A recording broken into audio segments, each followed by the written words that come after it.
Assalamualaikum warahmatullahi wabarakatuh. Salam dan bahagia. Perkenalkan, saya Nurlaili Nafi, calon guru penggerak angkatan 7 dari Kabupaten Pati. Pada video kali ini, saya akan berbagi aksi nyata modul 1.4 tentang penyebaran pemahaman budaya positif di SMP Negeri 1 Gunung Unggal. Adapun tujuan kegiatan ini yaitu mewujudkan murid yang memiliki karakter belajar Pancasila dan mewujudkan budaya positif di sekolah bersama rekan guru lainnya. Tahap yang telah saya lalui yaitu perencanaan melalui diskusi dengan kepala sekolah, dilanjutkan dengan pengimbasan kepada semua guru di sekolah. Berikut hasil rekaman selama proses kegiatan pengimbasan.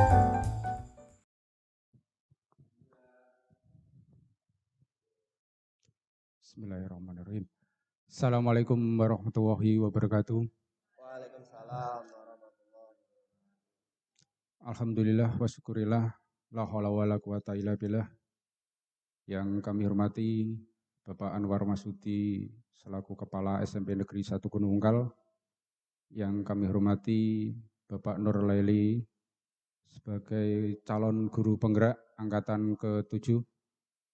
Yang kami hormati Bapak Ibu guru serta staf tata usaha SMP Negeri 1 Gunung Unggal. Pertama-tama marilah kita panjatkan puji syukur kehadirat Allah Subhanahu wa taala atas rahmat hidayahnya kita bisa berada di sini di dalam acara diseminasi kaitannya dengan calon guru penggerak modul pertama yaitu tentang pengimbasan budaya positif di sekolah. Salawat salam senantiasa kita juga aturkan kepada junjungan Nabi besar Muhammad SAW yang senantiasa nanti kita tunggu syafaatnya di yaumil akhir. Bapak Ibu yang kami hormati, saya selaku moderator di sini ingin menyampaikan kegiatan rundown acara. Yang pertama nanti pembukaan, yang kedua sambutan Kepala SMP Negeri 1 Gunung Unggal, yang ketiga nanti pemaparan materi, kemudian dilanjut dengan tanya jawab dan penutup. Monggo kita sama-sama membuka acara pada siang hari ini dengan bacaan basmalah bersama. Bismillahirrahmanirrahim. Terima kasih. Acara berikutnya yaitu sambutan dari Kepala SMP Negeri 1 Gunung Unggal kepada Bapak Anwar Masudi SPD MPD. Dipersilakan. Bismillahirrahmanirrahim. Assalamualaikum warahmatullahi wabarakatuh. Alhamdulillahirrahmanirrahim. Allahumma sholli ala sayyidina Muhammad wa ala sayyidina Muhammad. Yang saya hormati dan yang saya banggakan Bapak Ibu guru dan staf tata usaha SMP Negeri 1 Gunung Unggal, dan yang saya banggakan pada saat ini yang mendiseminasikan paparannya CGP kita Mas Nurlaili Nafi SPD. Bapak Ibu, terkait dengan kegiatan pada siang ini, alhamdulillah kita bisa berkumpul bersama untuk bisa membahas atau mendiskusikan terkait dengan disiplin positif kepada anak-anak.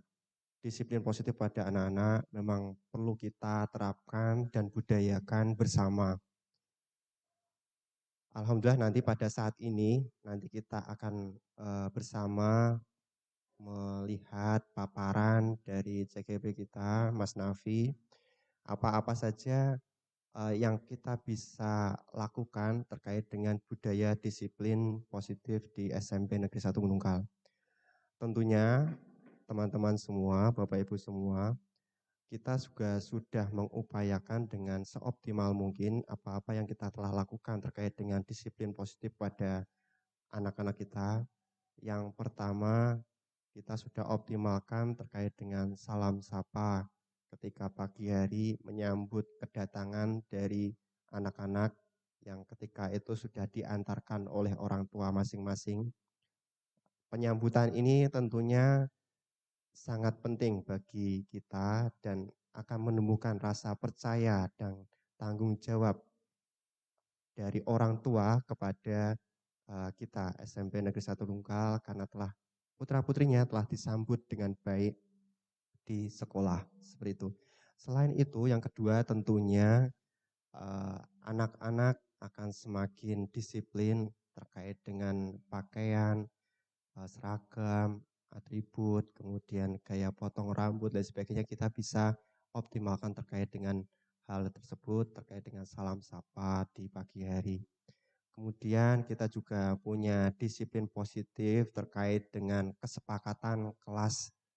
Jadi rekan-rekan sudah betul teman-teman semua sudah mengupayakan dengan seoptimal mungkin ketika di awal semester ada kesepakatan kelas terkait dengan apa-apa saja yang perlu disepakati bersama di kelas tersebut terkait dengan regu piket, kemudian kesepakatan-kesepakatan yang lain. Dan ini tumbuh dari anak-anak sendiri dan menjadi suatu kesepakatan bersama sehingga anak-anak akan merasa menjadi tanggung jawab, punya disiplin diri dari diri anak.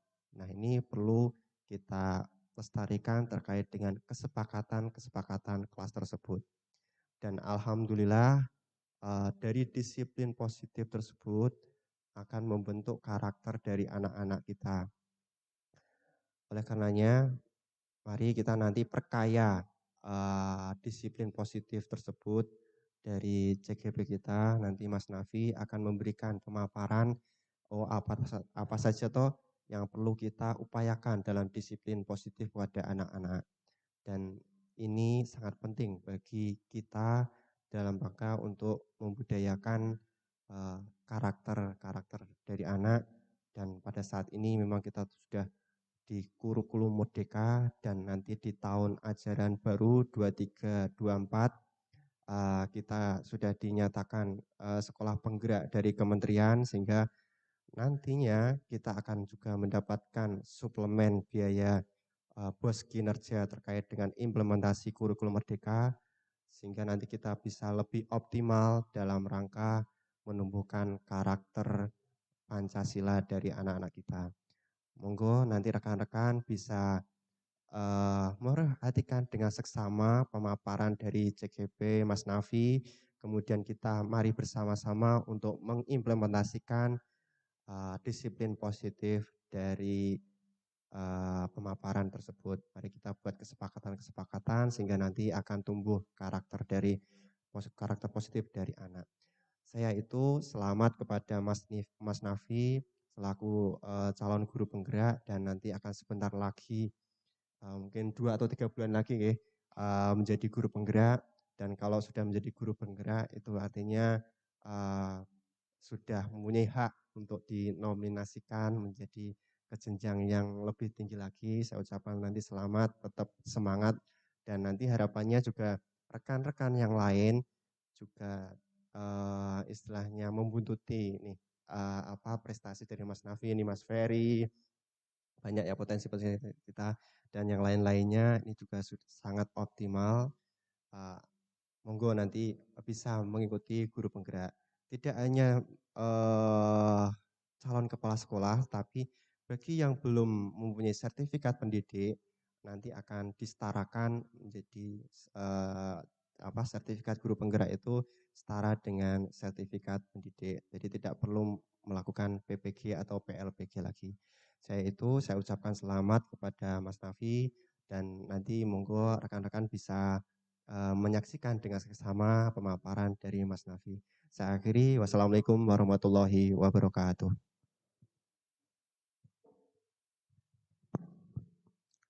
Terima kasih Pak Anwar yang sudah memberikan gambaran tentang budaya positif ya tadi kepada kita.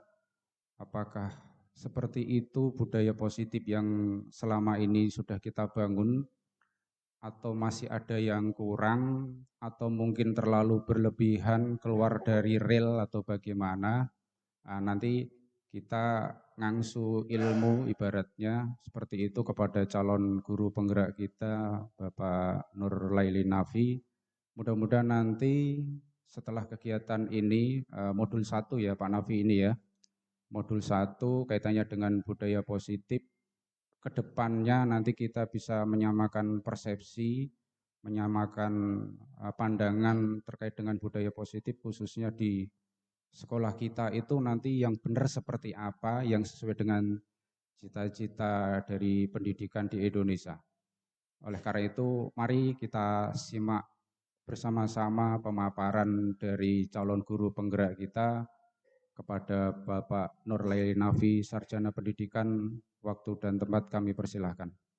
Sambut dengan oplos biar semangat.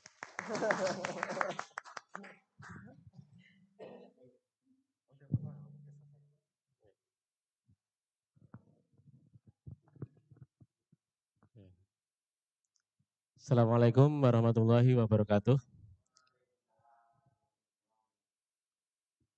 Bismillahirrahmanirrahim. Alhamdulillahirabbil alamin.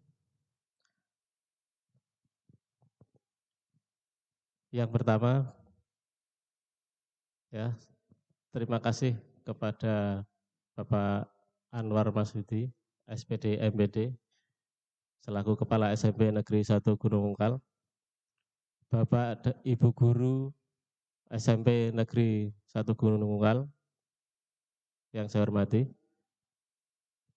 Puji syukur, alhamdulillah pada kesempatan kali ini kita dapat bertemu, berkumpul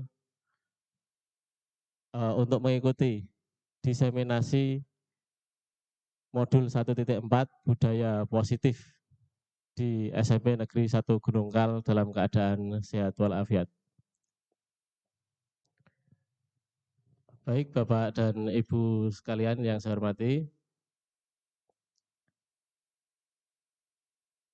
ada beberapa materi pada budaya positif, tadi sudah disinggung oleh beliau yang terhormat Bapak Kepala SMP Negeri 1 Gunung Ungkal, ya. Beberapa sudah kita terapkan, ya. Kemudian inti yang kita pelajari selama saya mengikuti program guru penggerak 2 hingga 3 bulan yang lalu, ada 7 materi pokok yang kita pelajari, jadi nanti akan kita ulas satu persatu. Yang pertama yaitu perubahan paradigma belajar, kemudian disiplin positif, yang ketiga yaitu motivasi perilaku manusia, yang keempat yaitu 5 kebutuhan dasar manusia, yang kelima yaitu posisi kontrol seorang guru, berikutnya yaitu keyakinan kelas, dan yang terakhir penerapan segitiga restitusi. Namun sebelum saya mengulas memaparkan materi ini, saya ingin mengulas lebih dahulu, mencari tahu terlebih dahulu. Ya kalau di kurikulum Merdeka ini tes diagnosa ya, saya ingin mencari tahu seberapa jauh pemahaman kita terkait dengan beberapa pernyataan berikut. Jadi ada beberapa pernyataan pemantik ya, untuk mencari tahu seberapa pemahaman kita terkait pertanyaan berikut ini. Saya hanya ingin Bapak Ibu merespon setuju ataukah tidak setuju. Boleh saya berdiri? Ya.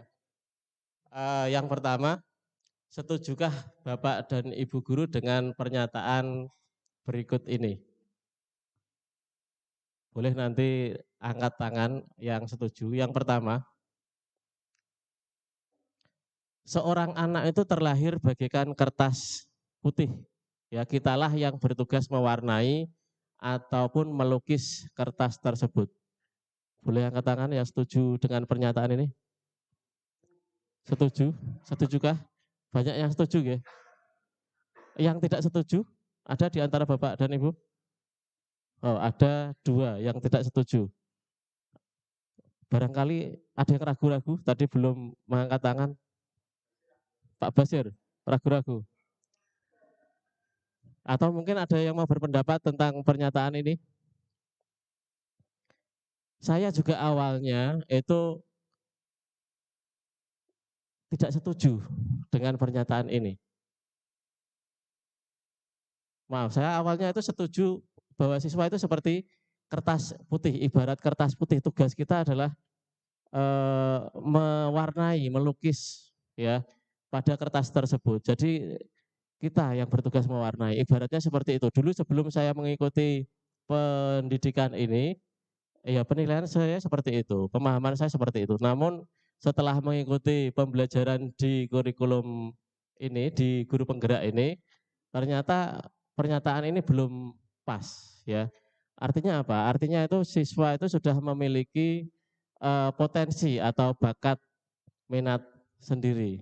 Jadi ibaratnya itu siswa sudah memiliki garis tipis lah ya, garis samar-samar. Tugas kita adalah menebalkan ya, menebalkan potensi yang mereka punya.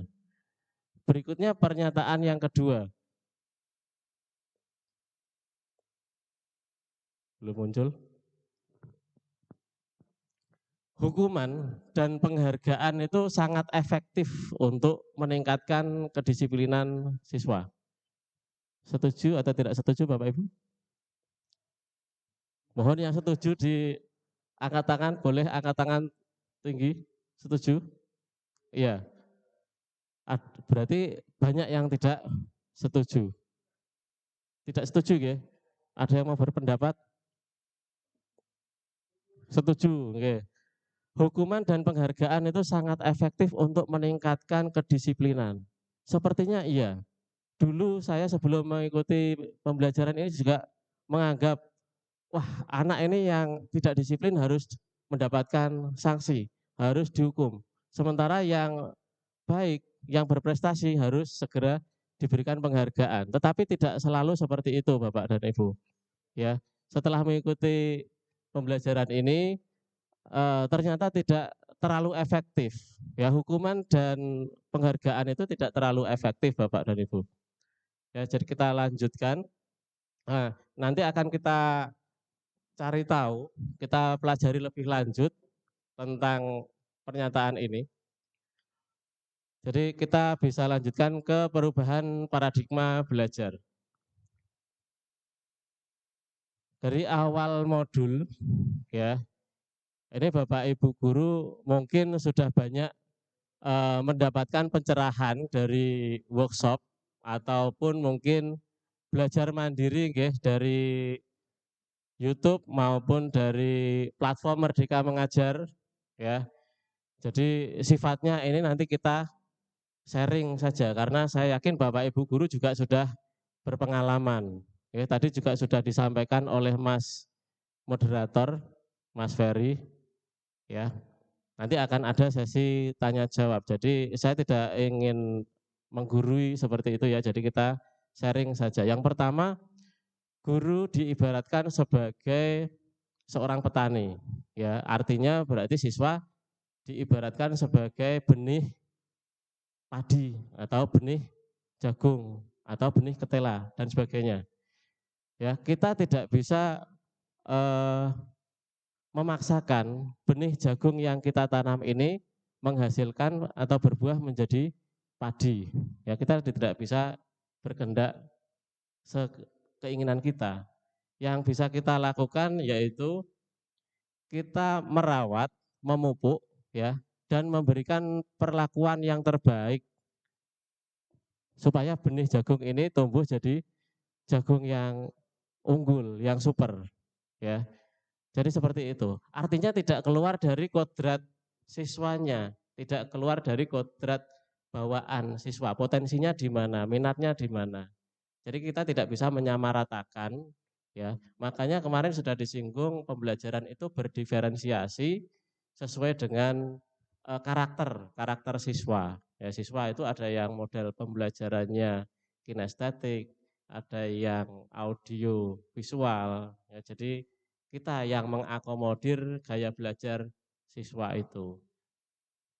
Jadi ini nyambung dengan pernyataan yang tadi Bapak Ibu setuju atau tidak setuju tadi, bahwasanya siswa itu sudah punya karakter sendiri, sudah punya minat sendiri. Jadi tugas kita yang mencari tahu, ini bakatnya di passionnya anak ini misalnya menyanyi, ya kita tumbuhkan kemampuan menyanyi itu. Kemudian kalau misalnya dia minatnya di matematika atau dia bercita-cita ingin jadi dokter, ya kita kembangkan eh, kemampuan siswa ini. Jadi seperti itu. Kemudian kita lanjutkan, Bapak Ibu. Masih semangat? Kita lanjutkan poin yang kedua, yaitu pembelajaran berpihak pada murid. Ya, kalau dalam pembelajaran di kelas biasanya kita sudah terbiasa dengan istilah fokus pada siswa. Jadi tidak lagi fokus pada guru. Jadi kita kurangi metode ceramah yang satu arah itu. Tetapi anak-anak ini kita ajak aktif di dalam kelas. Kita ajak aktif, berkolaborasi, berdiskusi untuk menemukan konsep-konsep yang baru, fakta yang baru. Ini nanti dikaitkan dengan pembelajaran disiplin positif, penumbuhan karakter. Ini juga mestinya tidak satu arah, ya. Artinya apa? Artinya anak ini kita libatkan untuk turut bersama-sama dengan guru, berkolaborasi untuk membentuk karakter yang baik. Jadi bukan sekolah atau kita sebagai guru membuat aturan-aturan, peraturan-peraturan yang harus disepakati, yang harus diikuti oleh siswa, ya, tanpa siswa ini terlibat di dalamnya. Ya, maka ini kita harus melibatkan siswa, kita ajak diskusi, ya, kita cari tahu latar belakang dan sebagainya.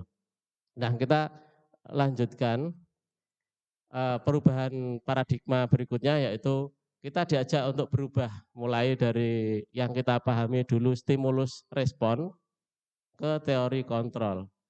Jadi yang dulu kita biasa memberikan rangsangan atau stimulus kepada siswa, ya, kita berubah belajar memahami teori kontrol.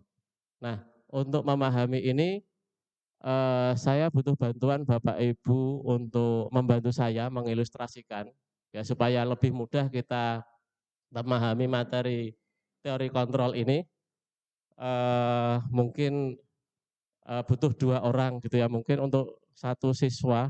Ini butuh sosok siswa SMP yang imut-imut di sini. Bu Tini boleh ke depan. Nah, Bu Tini boleh ke depan. Oke. Mohon maju ke depan Bu Tini sama gurunya yang ramah, Bu Iman yang baik hati. Monggo dibantu sebentar. Ya, untuk memahami teori kontrol ini. Monggo ke depan.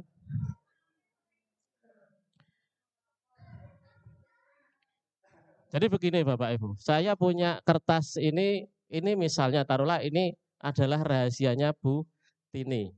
Ini rahasia Bu Tini tidak ingin ada orang lain ini mengulik rahasianya Bu Tini. Jadi ini digenggam erat sama Bu Tini.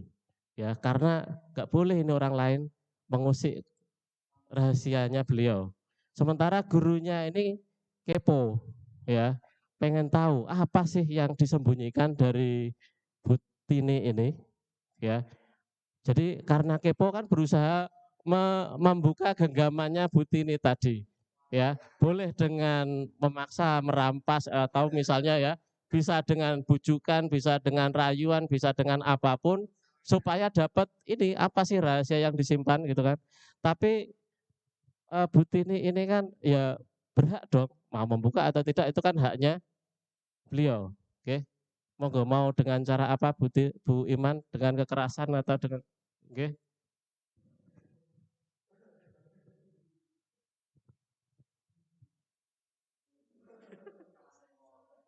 Boleh dengan mic.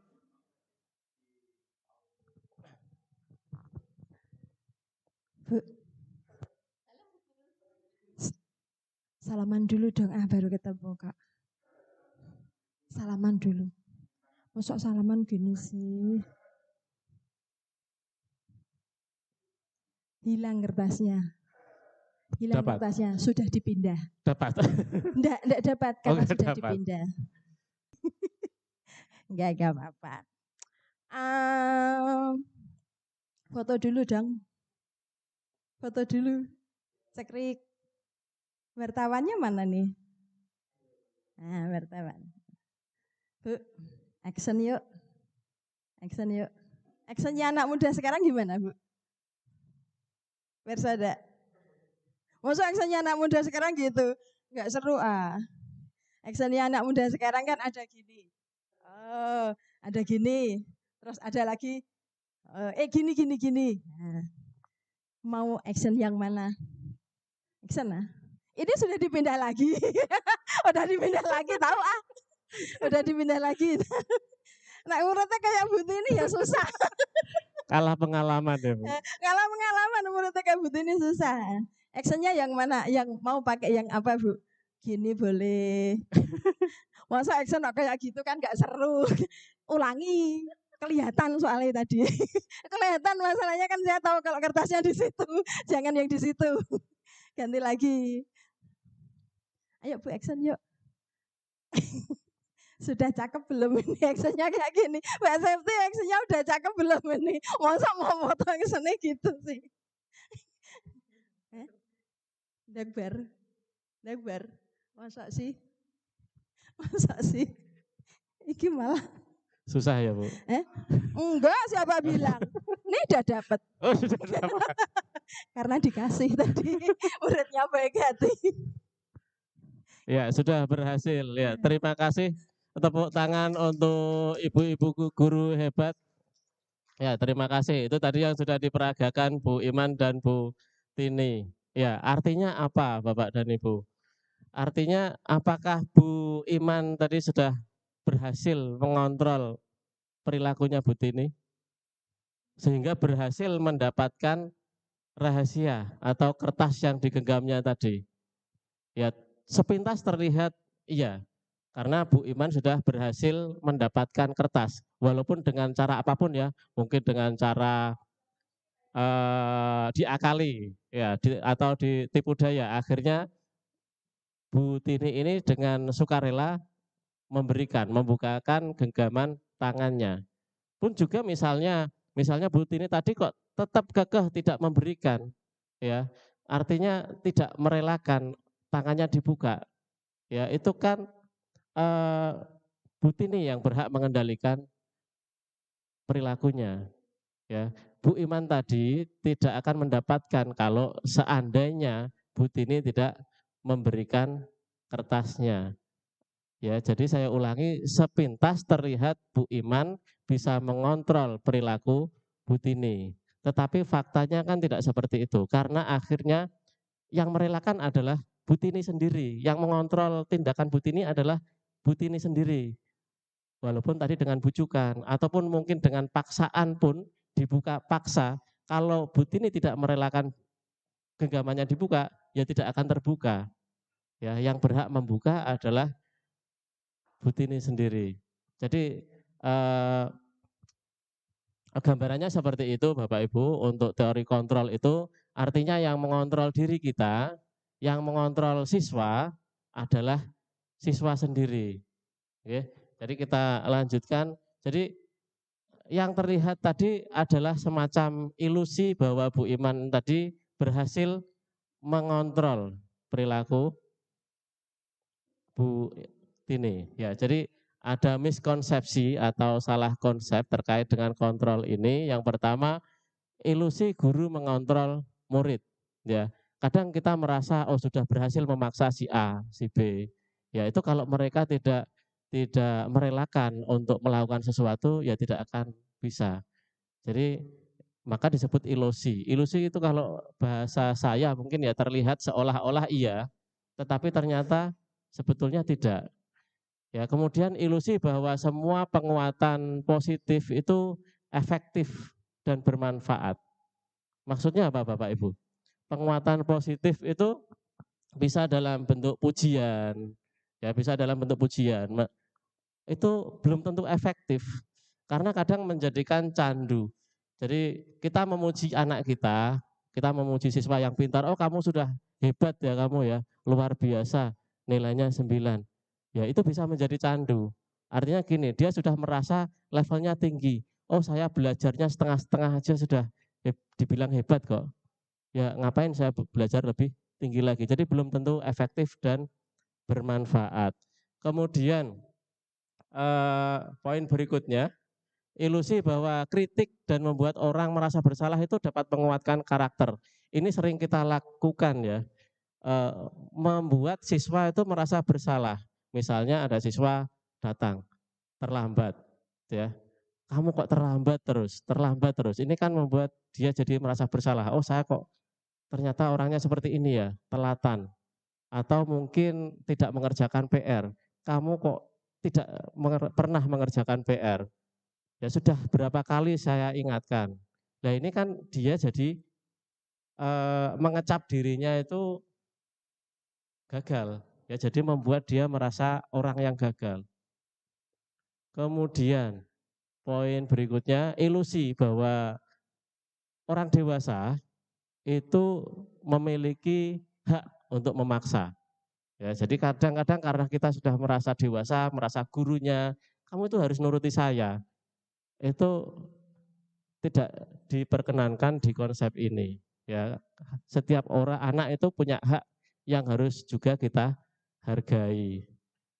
Jadi menurut teori dari Dr. William Glasser, ya, prinsipnya itu ada 4.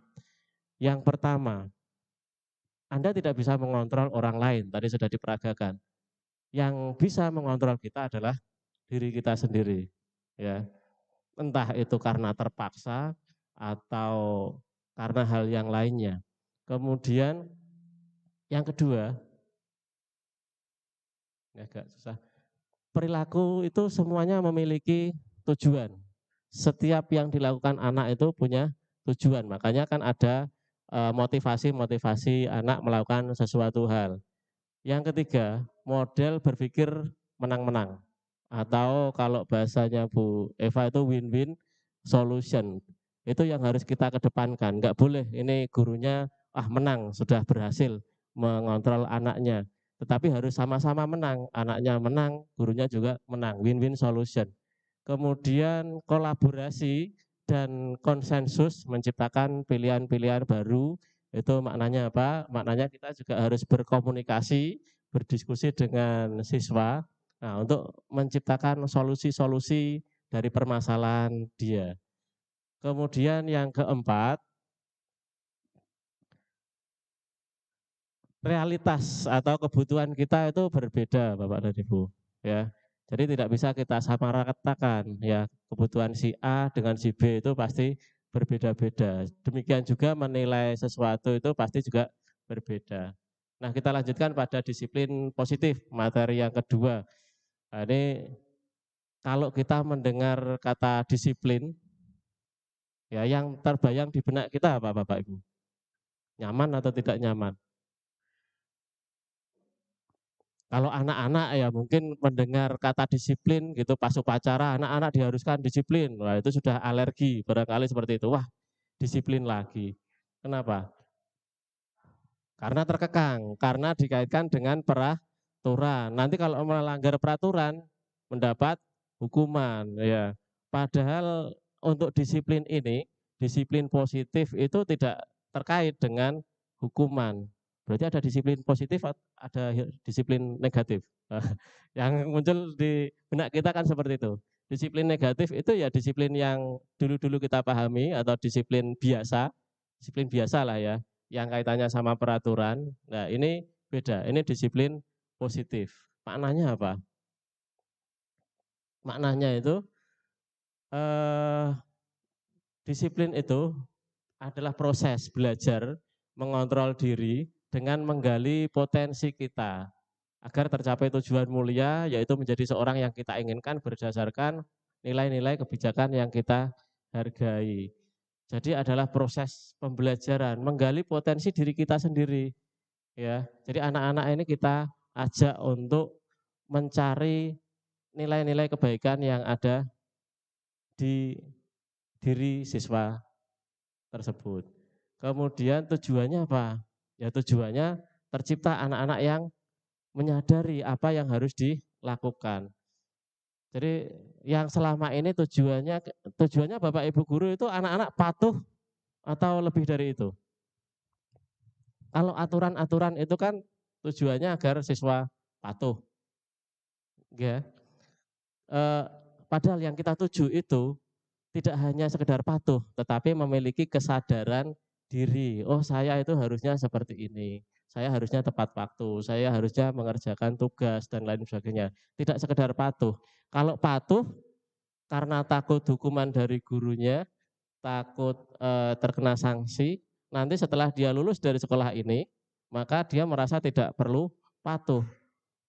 Ngapain patuh? Saya sudah lulus sekolah. Nah, itu kalau tujuan kita hanya patuh saja, ya. Nah, untuk disiplin positif ini lebih dari itu. Jadi anak-anak diharapkan menyadari dari internalnya. Kemudian ini tadi nyambung dengan poin sebelumnya bahwa setiap perilaku itu memiliki motivasi. Ada alasan-alasan orang melakukan sesuatu. Misalnya ini, yang pertama untuk menghindari ketidaknyamanan atau hukuman. Ya, misalnya hari Senin banyak siswa yang terlambat. Nah, ketahuan sama Pak Basir, terus dihukum. Ada 10 anak itu hari Senin terlambat dihukum. Entah itu disuruh lari keliling lapangan, entah disuruh membersihkan toilet. Ya, hari Selasanya masih banyak yang terlambat atau tidak kira-kira? Tentu saja tidak, tidak banyak yang terlambat. Atau mungkin tidak ada yang terlambat. Karena apa? Mereka itu berusaha menghindari ketidaknyamanan. Jadi motivasinya internal apa eksternal, Bu? Eksternal, motivasinya dari luar. Kemudian motivasi yang kedua mendapatkan imbalan atau penghargaan dari guru atau orang tua misalnya. Ya, kita sering kali menjanjikan, nanti kalau kamu nilainya 10, ya Nak, nanti tak kasih hadiah ini. Saya kasih HP terbaru misalnya. Ya, itu dari internal atau eksternal? Eksternal, ya. Jadi anak melakukan sesuatu kebaikan berdasarkan iming-iming, imbalan. Jadi kalau di kurikulum Merdeka ini sering disebutkan ini adalah sogokan orang tua, sogokan dalam bentuk imbalan supaya anak ini nurut melakukan sesuatu. Nah, yang ketiga yaitu motivasinya apa? Untuk menjadi orang yang mereka inginkan. Ya. Jadi mereka punya gambaran saya ingin jadi seperti apa dan menghargai diri sendiri. Ya, menghargai oh saya ini orangnya rajin, jujur, ya, ditanamkan nilai-nilai itu di benak mereka. Nah, sebelum kita mempelajari atau menangani siswa yang memiliki masalah misalnya ya, kita perlu memahami dulu 5 kebutuhan dasar manusia. Jadi ada yang harus kita penuhi ya terlebih dahulu. Kadang anak-anak itu melakukan kesalahan itu berdasarkan kebutuhan dasarnya itu belum terpenuhi. Jadi mereka melakukan kesalahan tersebut. Kadang seperti itu. Yang pertama apa? Survival atau kebutuhan bertahan hidup. Yang kedua belonging, love and belonging itu kebutuhan untuk rasa sayang, untuk dicintai, untuk disayangi. Kemudian kebutuhan power atau penguasaan. Yang keempat freedom, kebutuhan akan kebebasan.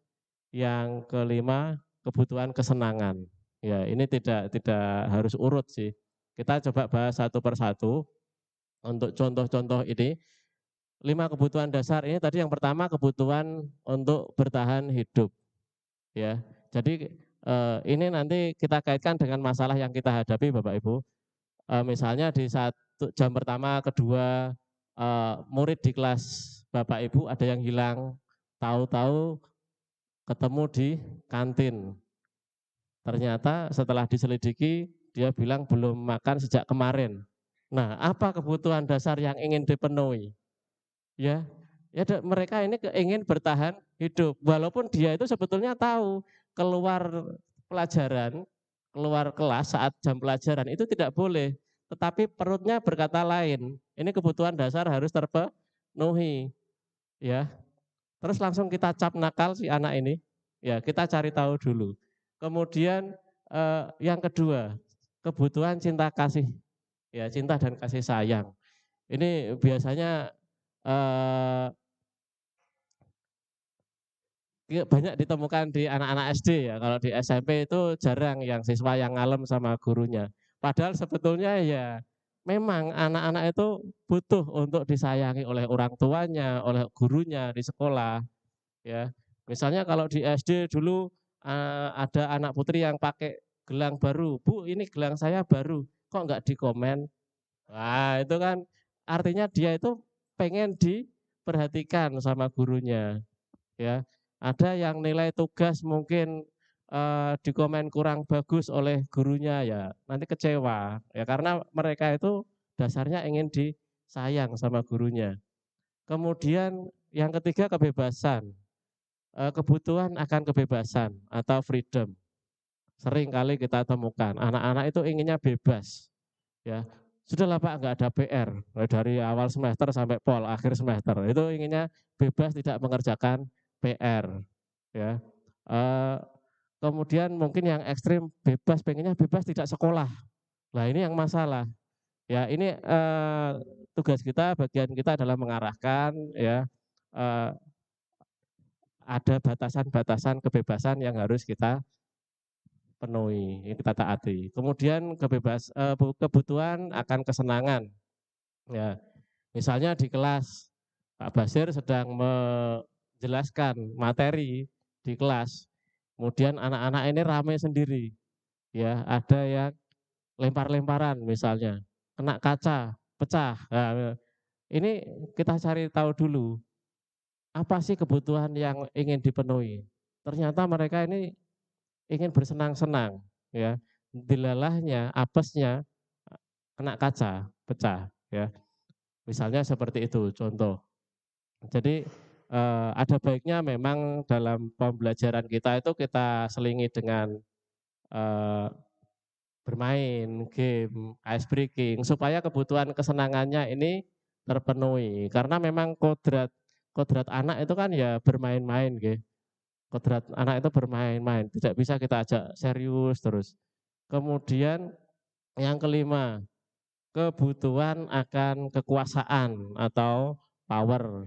Nah, ini guru BK seringkali menemukan ini anak yang ingin merasa hebat sendiri ya. Jadi dia mengintimidasi teman-teman yang lain supaya teman-teman yang lain itu takut sama dia, dianggap hebat. Itu kebutuhan penguasaan ya. Ada yang kebutuhan penguasaan tapi secara positif. Dia pengennya serba bisa. Wah, ini si anak ini serba bisa, matematika bisa, bahasa Inggris bisa, IPA bisa, supaya mendapat pengakuan juga dari teman-temannya, yaitu kebutuhan penguasaan. Penguasaan secara positif tadi materi, penguasaan yang lain dia ingin dianggap hebat. Kemudian setelah kita mendapati masalah tadi, kita mempelajari 5 posisi kontrol seorang guru. Kita menangani masalah, Bapak Ibu kalau menangani masalah, ini bertindak sebagai apa? Dulu, awal-awal saya sering seperti ini, sebagai penghukum. Ada anak yang terlambat, ya sudah, wah seneng saya, wis langsung kasih sanksi. Enggak tahu apakah itu tadi awalnya ban bocor atau ada kejadian insiden apa di jalan, ya, atau mungkin ada alasan yang lain. Ya pokoknya langsung kena saya kasih sanksi. Apapun persoalan dia itu sebagai penghukum. Oke. Kemudian yang kedua, sebagai pembuat orang itu merasa bersalah. Nah, ini juga sering kita lakukan.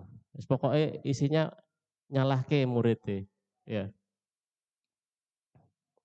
Jadi misalnya si A ini tidak mengerjakan PR, kamu kok tidak mengerjakan PR, udah berkali-kali kamu nggak mengerjakan PR, mau jadi apa kamu ini? Jadi pokoknya diposisikan sebagai orang yang bersalah terus.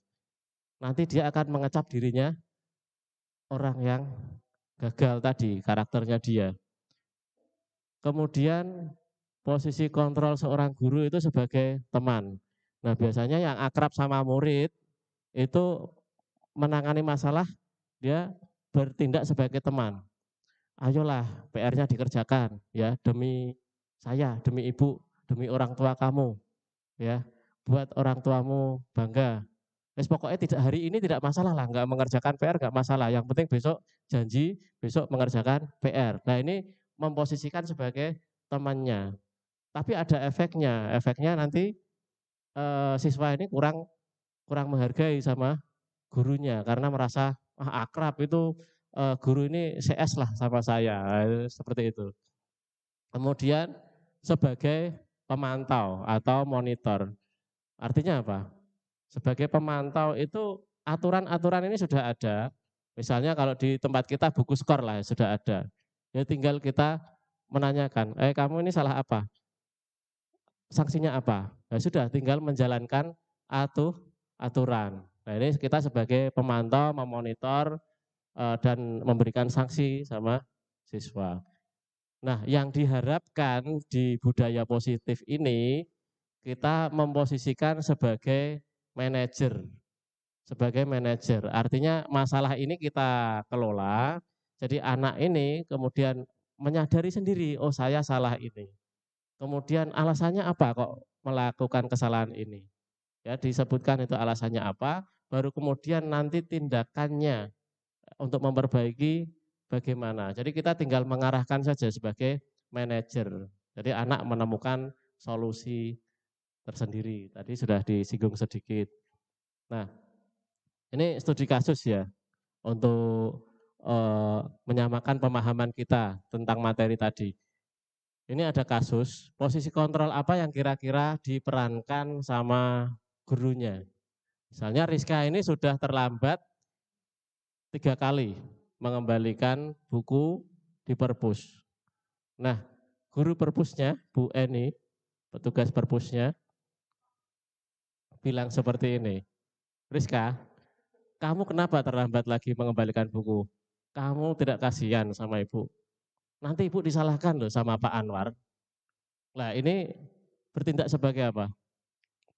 Pemantau, penghukum, teman ya. Ya terima kasih, sebagai teman ya karena merasa akrab dengan murid. Kemudian yang kedua, Bondan ini terlambat 10 menit mengikuti pelajaran olahraga. Nah ini pelajaran olahraga ya ini ya. Nah murid-murid itu yang lain sudah melakukan pemanasan semuanya, sudah pemanasan di lapangan ya. Sedangkan Pak Sidik ini mengatakan bahwa Bondan itu harus keliling lapangan 2 kali. Nah ini sebagai apa? Penghukum atau pemantau? Ini beda-beda tipis loh ya. Penghukum sama pemantau. Penghukum bisa jadi penghukum, bisa jadi pemantau, tergantung. Nah ini sanksinya kira-kira nyambung nggak dengan pelajaran? Nyambung dengan pelajaran karena pelajaran olahraga ya sanksinya keliling lapangan 2 kali ya ini nyambung dengan pelajarannya. Tapi kalau misalnya tidak mengerjakan PR disuruh keliling lapangan 10 kali nyambung tidak?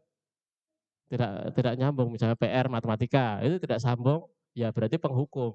Tapi kalau masih nyambung ya seperti ini kan bukan hukuman tapi konsekuensi ya. Artinya ini konsekuensi karena nyambung dengan pelajaran. Nanti akan tentang hukuman dan konsekuensi itu setelah ini. Kita lanjutkan materi berikutnya.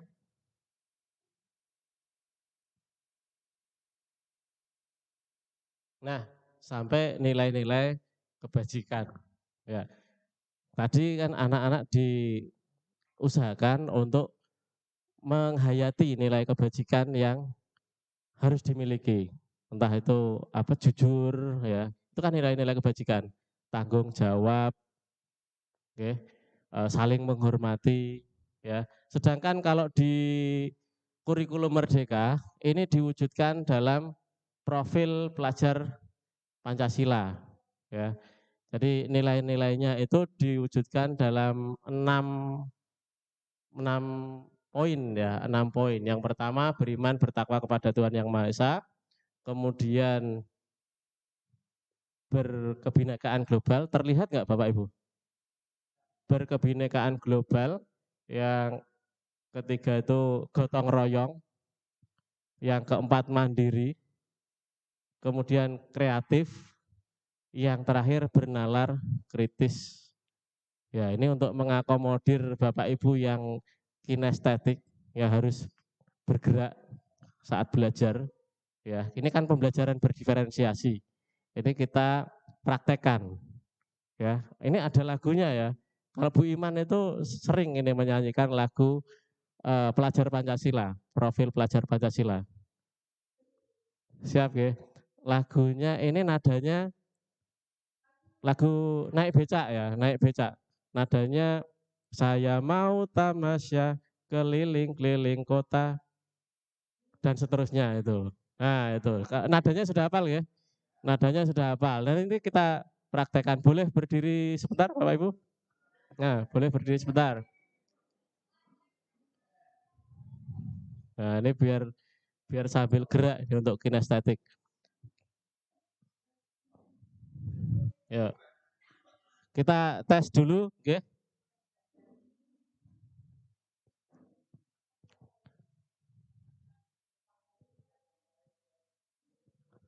Pak Ferry sudah hafal, Pak Ferry?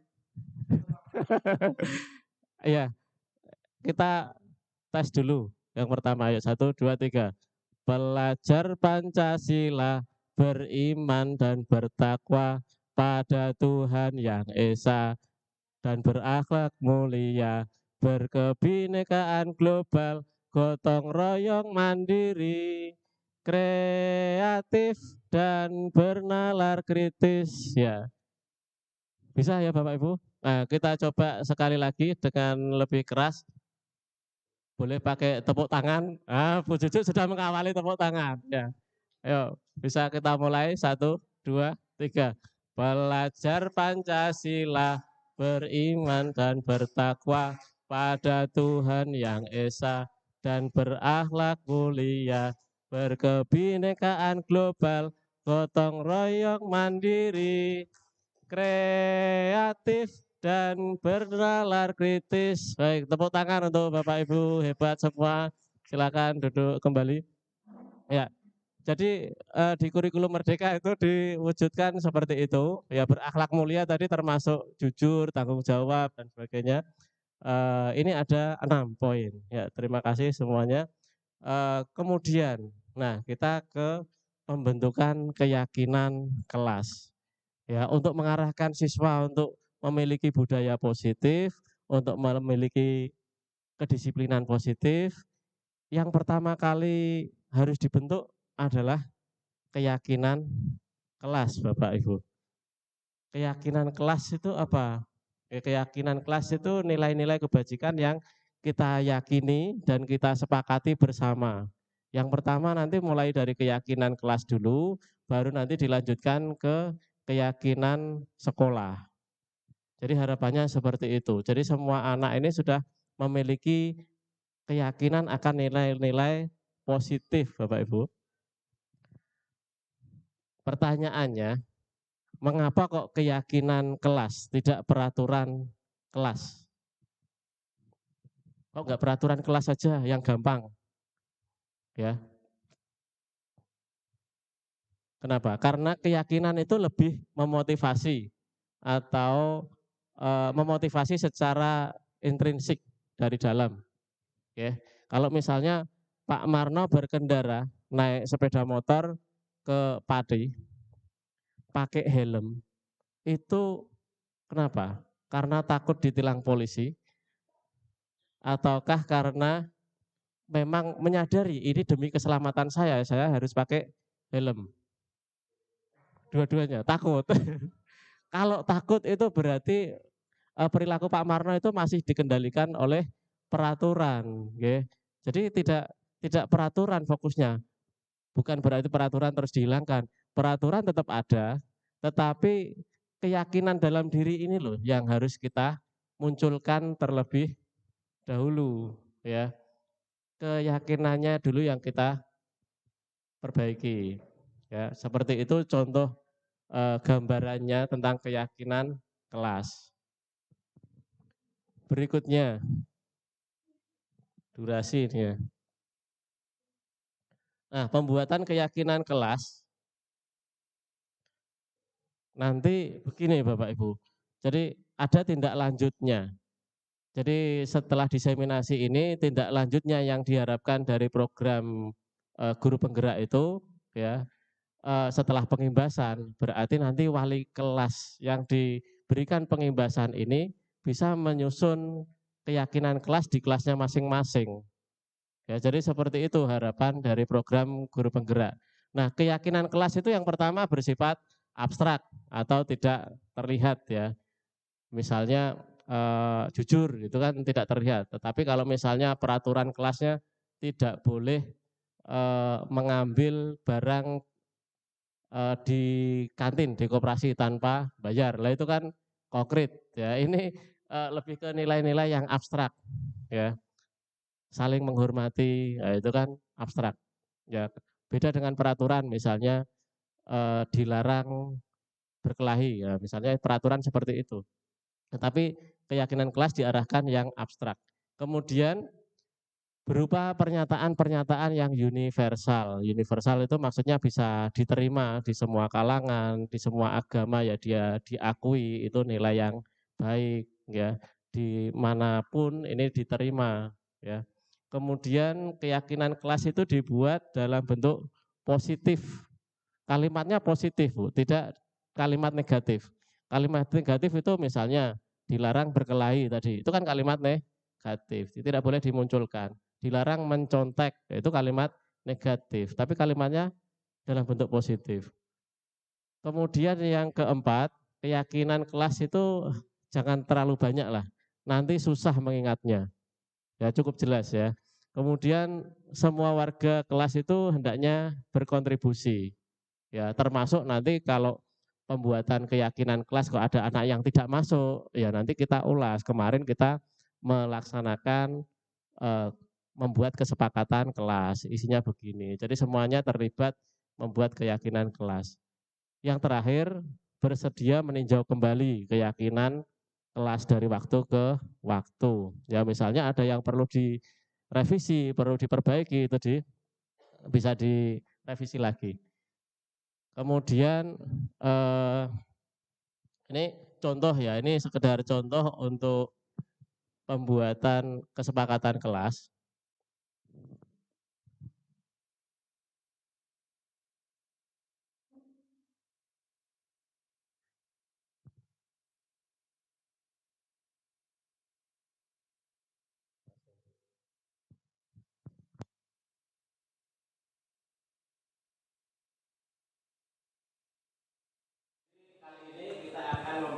Ini ada tayangan video pendek. Ini juga bagian dari tugas guru penggerak Bapak Ibu untuk pelaksanaan pembuatan kesepakatan kelas. Kita akan membuat kesepakatan kelas.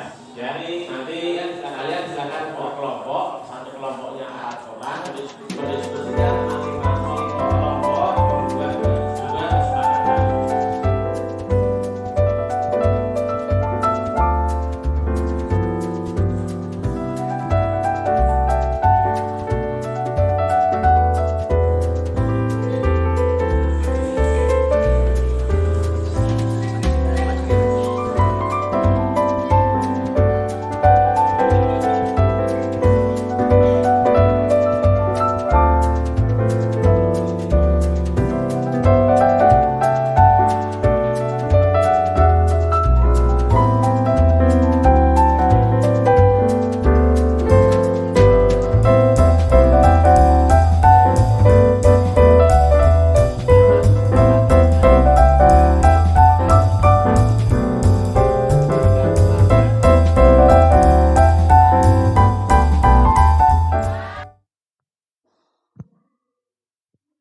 sudah selesai itu tadi tayangan singkat tentang proses pembuatan atau penyusunan kesepakatan kelas Bapak Ibu.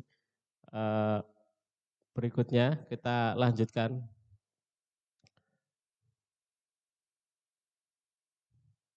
Nah, ini tadi sudah kita singgung sedikit hukuman ataukah konsekuensi. Oke, ini ada satu contoh kasus misalnya. Ini untuk menyamakan pemahaman kita. Misalnya Siti mencoret-coret, membuat coretan-coretan di buku tono. Nah, ibu guru segera meminta Siti itu untuk membersihkan coretan buku di tono. Ini saya rasa cukup jelas ini hukuman ataukah konsekuensi Bapak Ibu?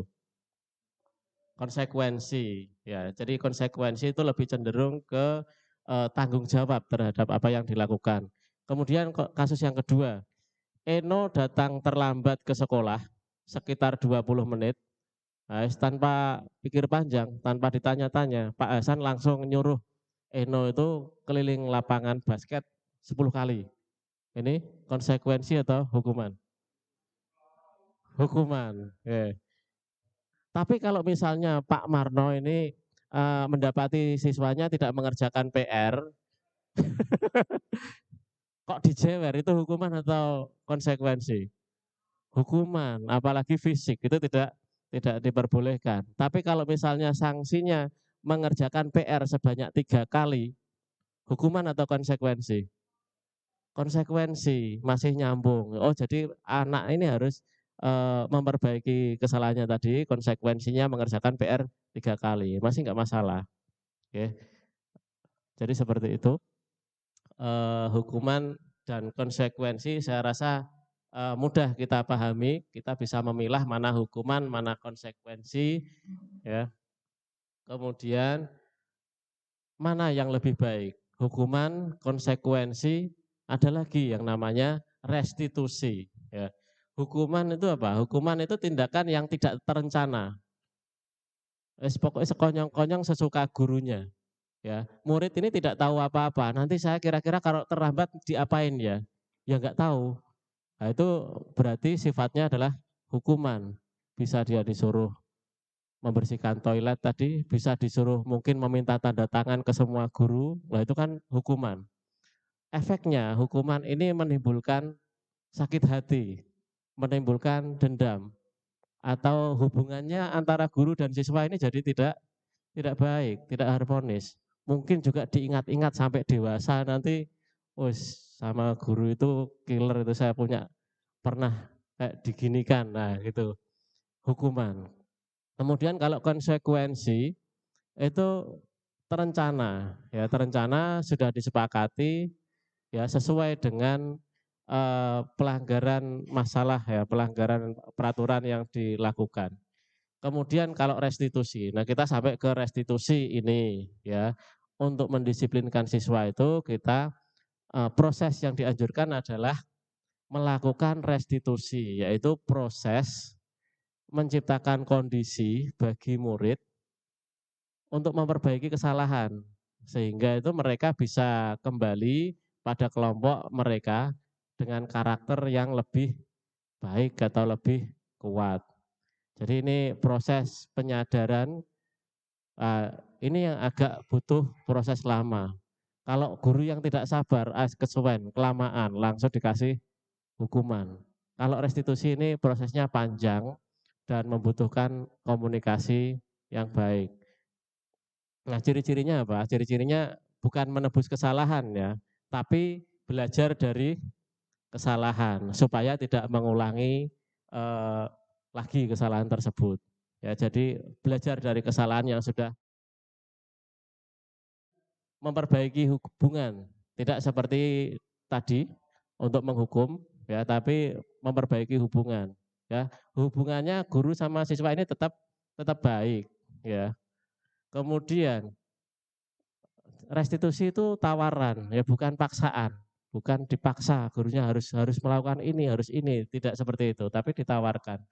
Kemudian yang keempat, restitusi itu menuntun untuk melihat ke dalam dirinya masing-masing, kurangnya apa ya. Kemudian yang berikutnya mencari, tadi sudah belajar sudah mempelajari kebutuhan dasar apa sih yang membuat anak ini melakukan ini. Tadi ada 5 kebutuhan dasar yang belum terpenuhi apa. Kemudian yang terakhir fokusnya pada karakter, bukan tindakannya. Tindakannya tadi sudah melanggar ini ya sudah. Itu nanti kita perbaiki, karakternya harus lebih baik.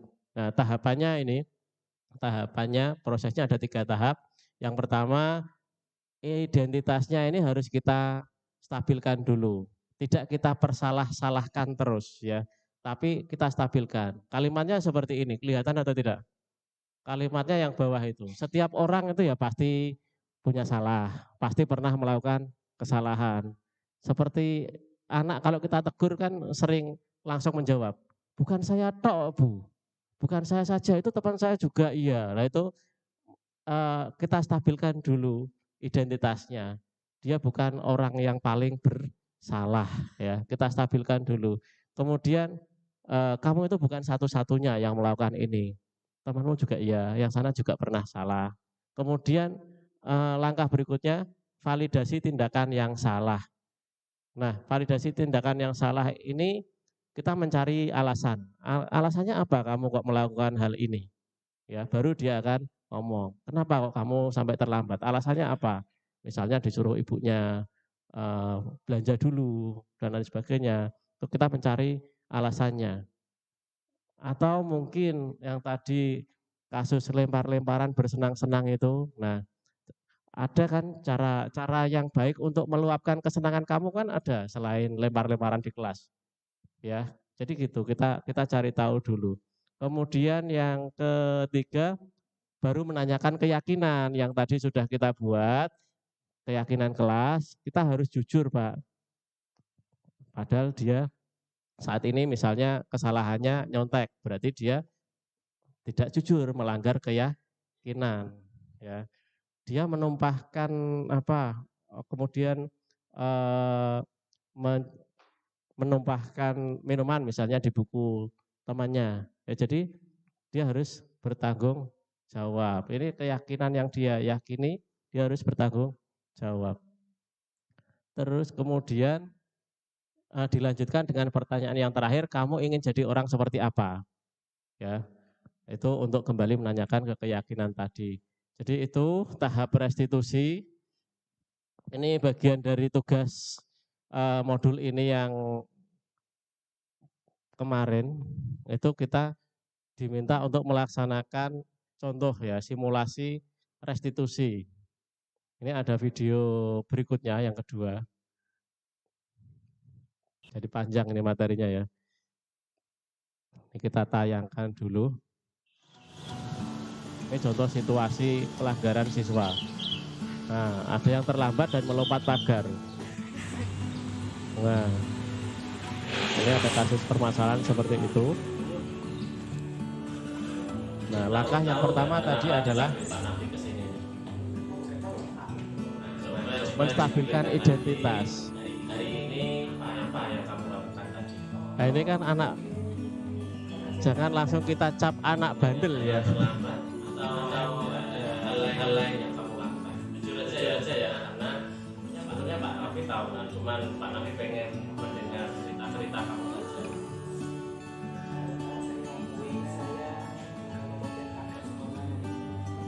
Nah, berarti kamu pagi ini melanggar peraturan ya. Yang pertama terlambat dan melompat pagar. Nah, tadi tahu nggak salah-salah itu boleh dilakukan. Ini ya, semua orang itu pasti pernah melakukan kesalahan. Tidak ada yang luput dari kesalahan. Nah, orang yang baik itu kan orang yang mau mengakui kesalahan seperti yang kamu lakukan tadi, lalu berusaha untuk memperbaiki kesalahannya. Lalu kenapa kamu sampai melompat pagar tadi? Kamu kan pasti punya alasan loh. Kenapa? Ini ya. Kamu kan anak laki-laki. Ya. Seharusnya kamu itu punya rasa tanggung jawab. Ya. Jika berbuat kesalahan harus berani menanggung resikonya. gentle dan kamu yang kamu lakukan tadi kan tidak pantas untuk dilakukan ya. Nah sekarang kenapa kamu kok sampai terlambat masuk ke sekolah?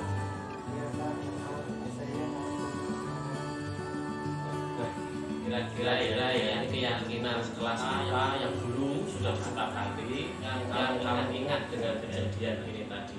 Kita harus tepat waktu dan bertanggung jawab.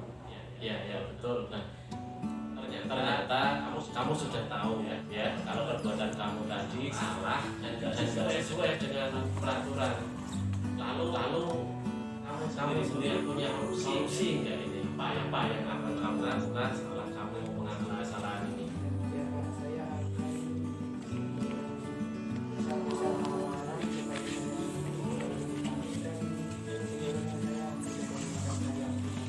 Ya, bagus. Kamu sudah punya usaha yang bagus, sudah ada yang bisa membantu kamu ya. Tapi alangkah baiknya kamu berusaha lebih mandiri ya. Usaha untuk bangun lebih awal. Nah, kelas sekarang nanti ingin belajar nanti kamu ke depan harus semakin baik ya. Kamu sekarang boleh kembali ke kelas ya. Nanti mulai dari hari ini dan selanjutnya kamu jangan sampai terlambat lagi ya. Silakan kembali ke kelas. terima kasih Pak. Ya.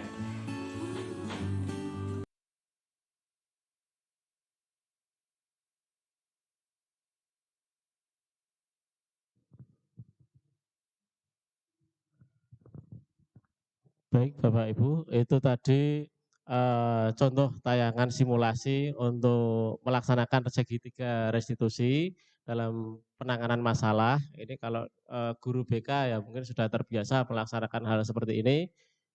Ini harapannya diimbaskan atau ditularkan kepada Bapak Ibu guru yang lain ya.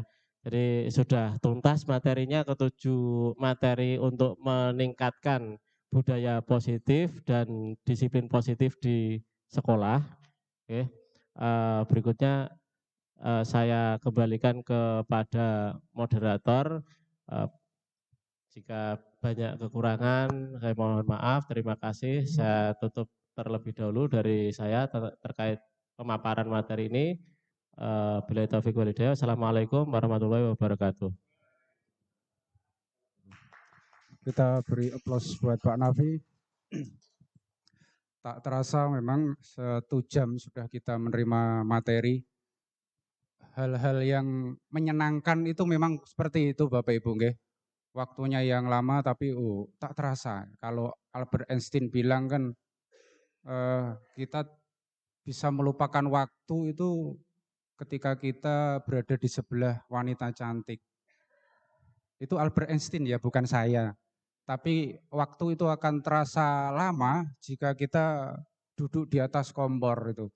Kurang lebih Albert Einstein itu pernah bilang seperti itu. Nah hari ini tadi penyampaian yang diberikan oleh Pak Nafi tentang budaya positif sangat-sangat luar biasa sehingga tak terasa kita seperti terhipnotis akan penyampaian. Ya, jadi kalau boleh saya bilang ini itu ternyata jebulnya kok ilmu yang mahal. Betul, ilmu mahal. Kalau saya bilang bisa saya masukkan ini ke dalam parenting. Kenapa mahal? Karena kalau kita ikut seminar parenting di luar sana itu bisa ratusan juta sampai puluhan juta mungkin, bisa ratusan ribu sampai jutaan. Jadi ini tadi kita bisa mendapatkan ilmu yang sangat mahal ini, tentunya harapan kita semua pasti bisa kita terapkan di sekolah kita. Dan juga tidak hanya di sekolah pastinya, di dalam lingkungan keluarga kita yang masih punya anak kecil itu, kenes itu ya misalnya. Dayu. Sehingga nanti dalam kita mendidik anak-anak kita atau di siswa kita pastinya harus ada pembeda, ada hal yang mungkin selama ini ternyata kok salah ya, ternyata kok tidak tepat ya, ternyata kok kita berlebihan ya, nah, seperti itu. Saya yakin tadi yang sudah disampaikan oleh Pak Nafi membuat kita bertanya-tanya, membuat kita ingin mengetahui lebih jauh lagi tentang budaya positif dan juga disiplin positif. Oleh karena itu ada sesi tanya jawab, atau mungkin mau bertanya atau mungkin sharing tentang proses penanganan anak selama ini seperti apa, ada yang mungkin salah atau kurang, kami persilahkan kita buka pertanyaan ya Pak Nafi. Oke, silakan Bapak Ibu yang mau bertanya, kami persilahkan. Monggo, angkat tangan. Ya, 1, monggo, 2, 3. Oh, ada 3. Kita satu-satu dulu. Luar biasa ini antusias Bapak Ibu. Tepuk tangan dong untuk Bapak Ibu, untuk kita semua. Monggo. Yang dulu Bu. Ayo, monggo.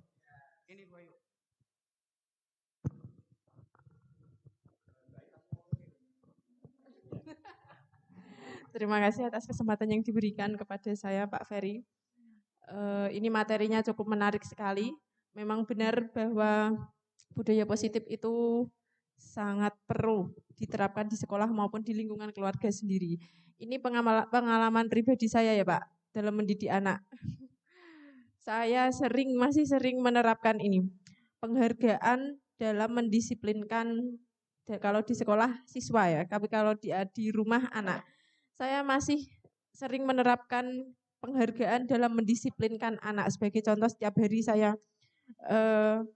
memberikan penghargaan, istilahnya ngiming-ngimingi anak saya agar mau berangkat TPQ, seperti contoh itu. Contoh saya.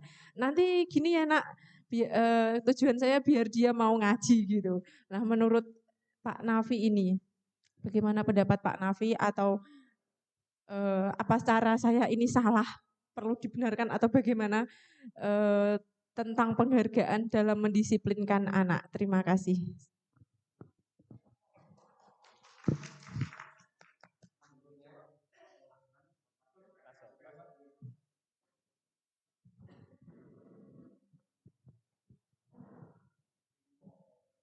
Baik, terima kasih atas kesempatan yang diberikan kepada saya. Nama saya Eva Agusti Purnarini, guru bahasa Inggris.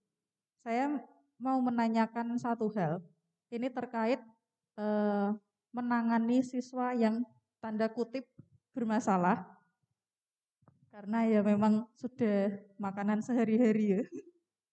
Nah, tadi disampaikan ada tahapan-tahapan restitusi. Ada 3 nggih Pak Nafi. Yang pertama tadi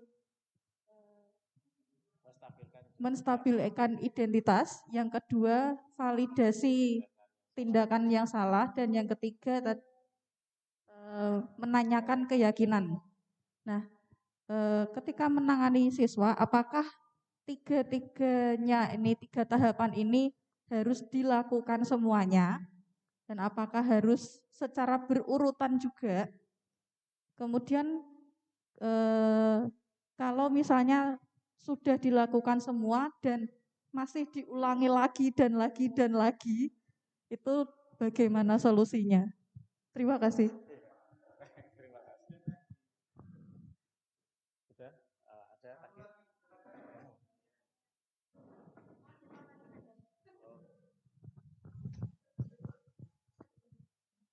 Selamat siang, nama saya Indra Julita. Saya juga guru bahasa Inggris. Tapi saya terima kasih ya Pak Nafi. Kebetulan ini saya kaitannya dengan wali kelas Pak. Saya sebenarnya punya ganjalan. Wali kelas itu tentang kaitannya konsep pembentukan keyakinan tadi Pak Nafi. Terima kasih ilmunya. Jadi kelas saya itu 8D. Bapak Ibu nggih pun ngertos bagaimana situasinya kelas 8D. Jumlahnya jomplang Pak Nafi. Jadi antara yang baik dan yang amburadul itu banyak yang buat nimbang. Saya sebenarnya kasihan sama Marvel gitu. Kalau masalah pembentukan keyakinan, kalau Marvel dan anak-anak yang perempuan, oke, pasti jalan ngoten nggih. Tapi ada sebagian yang kados Aan, Aan Restru. Nah, itu Pak Nafi yang saya pengen tanyakan. Bagaimana menanganinya, konsep keyakinannya itu, terus solusinya pripun? Terima kasih Pak Nafi.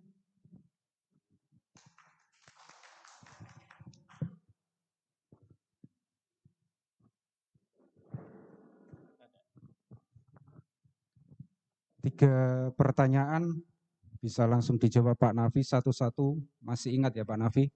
Pertanyaannya, atau mungkin malah yang diingat yang tanya.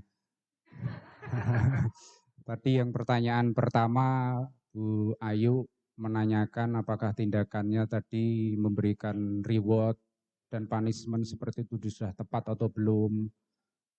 Yang kedua tadi Bu Eva terkait dengan segitiga tadi, apakah setiap langkah harus terpenuhi sesuai atau salah satu atau berapa tidak harus dipenuhi. Dan yang terakhir tadi dari Bu Ita, monggo dipersilakan. Baik, terima kasih Pak Ferry. Ya, terima kasih juga untuk ibu-ibu guru yang sudah bertanya tadi. Sebelumnya saya ingin merespon Pak Ferry dulu. Ya, betul Pak Ferry sudah 1 jam lebih ternyata tidak terasa. Dan biasanya yang tidak terasa tahu-tahu selesai itu Pak Jaslan. Begitu duduk nanti tahu-tahu udah selesai aja acaranya. Oke. Baik, saya coba menjawab pertanyaan dari Bu Ayu. Yang pertama terkait dengan pemberian penghargaan. Dalam hal ini penghargaan yang dinilai kurang pas itu adalah penghargaan yang berupa barang. Karena ini biasanya kita lakukan, kita juga sering memberikan iming-iming penghargaan tadi untuk anaknya, misalnya supaya mau ikut TPQ atau supaya mau merapikan kamarnya misalnya. Bu, ini kamarnya tolong dirapikan, nanti kalau sudah rapi tak kasih hadiah boneka misalnya. Wah, karena dia suka boneka, anak putri kan pasti suka boneka, langsung tanpa pikir panjang langsung merapikan tempat tidur. Lah besoknya lagi si Kenes ini tidak mau merapikan tempat tidur misalnya. Nah, nanti diiming-imingi lagi, besok tak kasih boneka asal kamu mau merapikan tempat tidur. Apa yang dilakukan Ines kira-kira? Mau apa sudah mulai bosan? Sudah mulai bosan. Jadi pemberian penghargaan ini, imbalan ini hanya bertahan sesaat ya. Ketika dia melakukan sesuatu terus langsung kita berikan handphone terbaik misalnya, ya akan bertahan sebentar. Jadi mereka itu melakukan hal yang diinginkan orang tuanya hanya berdasarkan iming-iming saja. Ya, lain halnya kalau misalnya dia itu ditanamkan rasa ini tanggung jawab, harus suka kebersihan. Kalau misalnya kamarnya bersih, itu kan nyaman. Kalau nyaman dia mau mencari sesuatu atau apapun benda miliknya itu mudah. Nah, kalau tertanam hal seperti itu tanpa iming-iming, ya dia akan melakukan, ya. Seperti tadi TPQ fungsinya apa, untuk apa? Kalau dia menyadari manfaatnya, kalau menyadari manfaatnya kan otomatis dilakukan, ya tanpa nunggu iming-iming. Itu diharapkan tidak memberikan penghargaan yang berupa fisik, tapi terus jangan kita simpulkan penghargaan itu tidak baik, mungkin berarti nanti kompetisi misalnya ya. Kalau kompetisi itu kan lain ceritanya. Kompetisi itu kan insidental, tidak ingin membuat disiplin dalam jangka panjang, tapi insidental untuk memacu prestasi, mungkin lain halnya. Terus kemudian terkait dengan penghargaan yang verbal mungkin ya. Penghargaan verbal itu kalau ilmu parenting juga yang tadi disampaikan Pak Ferry, itu penghargaan yang seperti apa itu juga beda Pak Ferry ternyata. Ada yang penghargaan verbal itu memuji ya. Wah, kamu sudah hebat ya. Ini tadi sudah saya sampaikan, tadi sudah saya singgung. Itu berupa pujian, itu bisa menjadi candu. Sudahlah, saya seperti ini sudah juara kelas loh, sudah orang tua saya sudah bangga. Tapi beda lagi dengan penghargaan yang berupa dorongan. Dorongan sama pujian ya beda ya Bu ya. Beda. Kalau dorongan itu cenderung seperti ini kalimatnya, oh kamu sudah berusaha keras, ibu bangga sama kamu. Nah, jadi yang difokuskan adalah kerja kerasnya tadi, belajar giatnya tadi, bukan masalah hebatnya, tetapi kerja kerasnya. Nah, itu fokusnya seperti itu. Jadi penghargaan verbal pun ternyata beda-beda. Jadi seperti itu, jadi untuk penghargaan itu efektif, tapi dalam tanda kutip tidak bertahan lama karena sudah selesai imbalannya dia akan bosan karena motivasi eksternal, motivasinya dari luar. Kemudian semoga menjawab tadi yang ditanyakan Bu Ayu. Kemudian yang ditanyakan tadi oleh Bu Eva terkait dengan segitiga restitusi, memang idealnya seperti itu karena alurnya mulai dari tahapan awal ini coba digali dulu, menstabilkan identitas. Ya, anak itu terus jangan dicap terus langsung salah ya. Kemudian validasi tindakannya, kenapa, alasannya apa, kebutuhan dasar yang belum terpenuhi apa, motivasinya apa. Baru kemudian dikaitkan dengan keyakinan kelasnya. Jadi kalau tahap itu dilaksanakan runtut, jadi alurnya enak. Kemudian nyambung dengan tadi pertanyaan yang lain, yang berikutnya yaitu apakah harus semuanya. Ya, ini tergantung komunikasi Bapak Ibu dengan siswa ya.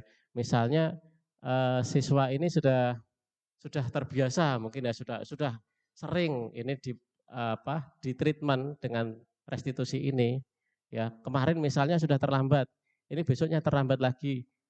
Besoknya terlambat lagi. Ya kan nggak perlu adanya yang pertama itu menstabilkan identitas, tinggal kita bisa langsung ke tahap berikutnya. Jadi sesuai dengan kondisi permasalahan siswa dan komunikasi gurunya. Oke. Jadi seperti itu. Mudah-mudahan menjawab tadi yang ditanyakan Bu Eva atau ada lagi? Nah, itu masalahnya. Kalau masih lagi dan lagi, ya karena memang restitusi itu prosesnya tidak bisa instan. Okay. Restitusi itu tidak bisa instan. Beda sama kalau langsung dikenai sanksi, ya besok langsung kapok, jera. Gitu. Tapi kalau tidak ada gurunya, ya dia akan melanggar. Tetapi kalau restitusi itu kan butuh proses panjang, butuh penyadaran. Sudah berkali-kali Pak, nggak sadar-sadar lah. Nah itu permasalahannya. Jadi tergantung dengan kekuatan komunikasi, kekuatan komunikasi ini kalau guru BK ya paham. Atau mungkin nanti boleh berkomentar. Atau mungkin nanti bisa ditambahkan penguatan dari kepala sekolah mungkin ya, yang beliau adalah pengajar praktik, mungkin bisa diluruskan kalau saya kurang pas ya. Butuh komunikasi yang intens ya. Butuh ketelatenan memang, tidak bisa instan. Kemudian tadi juga sudah disinggung oleh Bu Ita terkait pertanyaan berikutnya. Masalahnya kelasnya ini agak-agak istimewa. Kelasnya ini agak istimewa, banyak anak-anak yang butuh perhatian ya istilahnya begitu. Bukan terus kita cap ini anak-anak nakal, tetapi butuh perhatian ya. Karena yang butuh perhatian itu banyak ya. Jadi ya prosesnya lebih panjang lagi Bu Ita. Mungkin mulai dari siapa tadi Aan, gitu, terus nanti dilanjutkan si Agus dan sebagainya. Jadi restitusi ini kan butuh penanganan satu persatu, ya tidak bisa klasikal. Dan setiap anak juga punya latar belakang permasalahan sendiri, di rumah juga punya background keluarga sendiri. Ya, jadi beda-beda.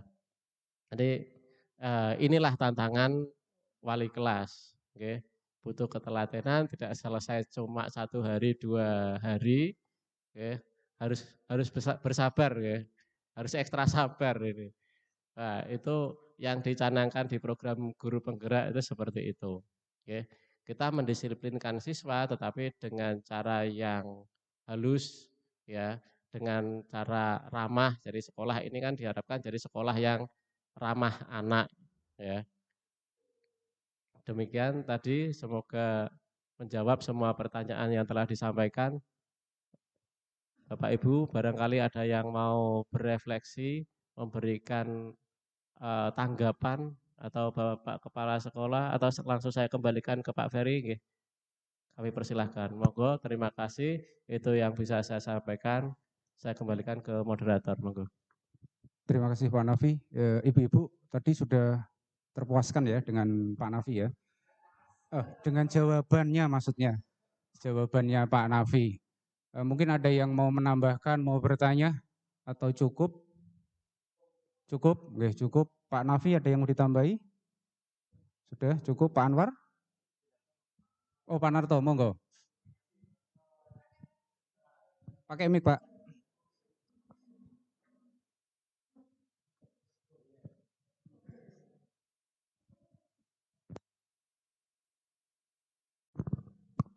Assalamualaikum warahmatullahi wabarakatuh. Tadi setelah saya dan teman-teman menerima arahan atau bimbingan dari Pak Nafi, ada tadi nyanyian yang saya lupa. Nyanyian yang becak-becak tadi loh. Ya, mungkin Bapak Ibu masih ingat. Pertanyaan saya, apakah visi dan misi kita itu sudah sesuai? Karena tadi disebutkan yang pertama itu kalau nggak salah takwa kepada Tuhan, iya kan? Tapi misi dan visi kita sopan dan berprestasi dulu. Terima kasih Pak, ini untuk menjadikan bahan acuan bagaimana baiknya. Terima kasih.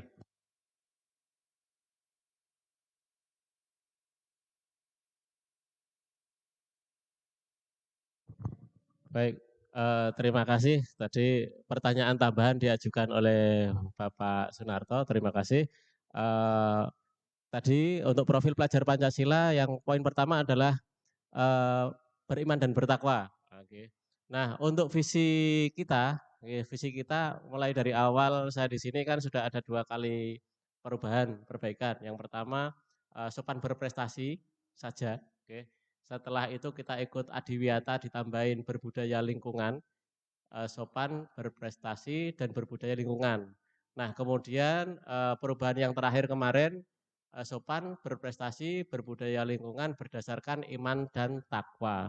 Nah, ini saya rasa sudah mewakili karakter Pancasila.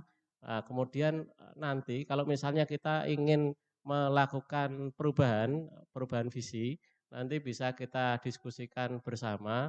Apalagi nanti kita kan juga akan mengikuti, kita sudah masuk ini ya Pak, sekolah penggerak ya.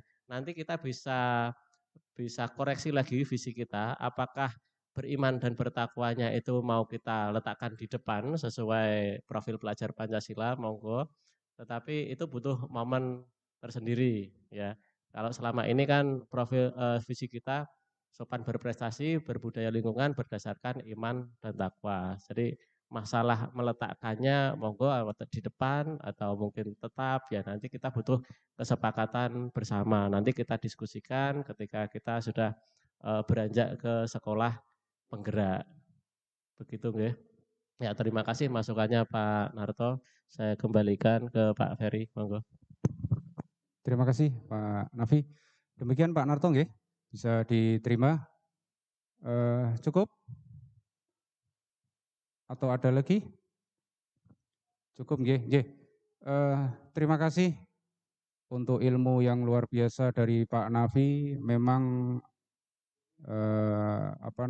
budaya positif itu memang harus kita bangun.